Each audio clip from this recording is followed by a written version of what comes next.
Monsieur Gauthier-Boucher, vous avez la parole. Merci.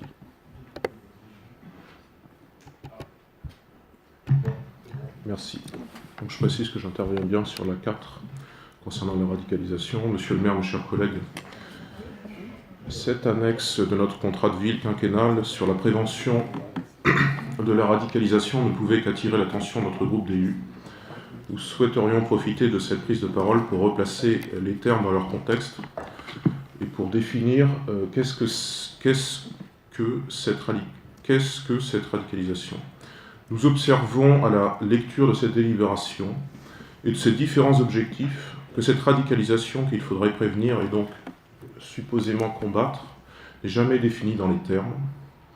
Alors le Front National se chargera de dire les choses avec franchise et clarté. Parce qu'après tout, le terme radical peut désigner des choses bien différentes. Il ne veut pas dire grand-chose tout seul.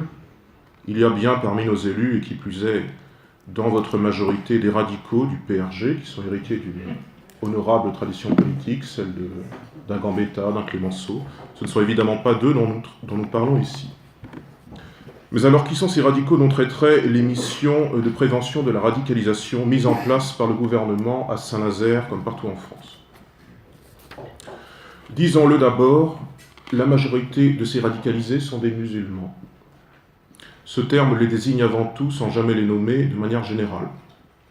Disons-le ensuite, la majorité de ces mêmes musulmans radicalisés sont des islamistes, c'est-à-dire qu'ils vivent leur foi dans l'acception la plus ancienne de l'islam, ce qu'on appelle l'islam des salafs, d'où le mot salafiste, c'est-à-dire l'islam ancien, qui est l'acception la plus incompatible aussi avec le mode de vie français et singulièrement notre modèle républicain.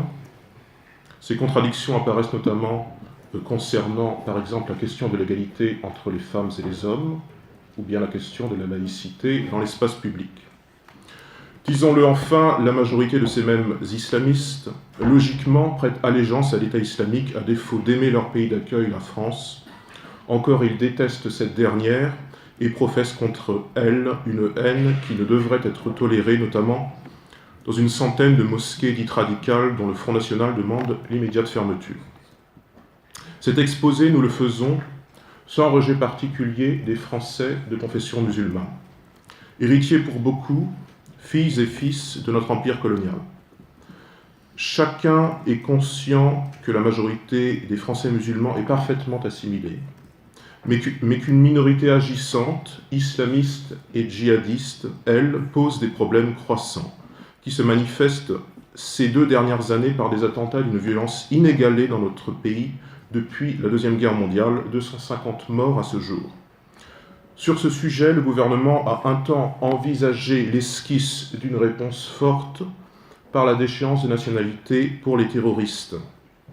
Mais les Français ont vite déchanté en observant la reculade de François Hollande et de sa majorité, y compris ici, avec Marie-Odile Bouillet, notre députée, qui a refusé la déchéance, y compris ici avec celle qui prétend peut-être la remplacer, Madame Degnaud, et qui est venue aussi pleurnicher sur le même thème. Au Front National, nous ne pleurons pas que la France, un jour, se débarrasse des terroristes qui la martyrisent. Nous regrettons de ne pas avoir la pudeur des gens de gauche ou le silence des gens de droite. Pour nous, la meilleure prévention de la radicalisation, c'est encore une politique étrangère enfin équilibrée dans le monde arabe, la réduction des flux migratoires et la sortie de l'espace Schengen, passoire sécuritaire. Monsieur le maire, mes chers collègues, je vous remercie pour votre attention.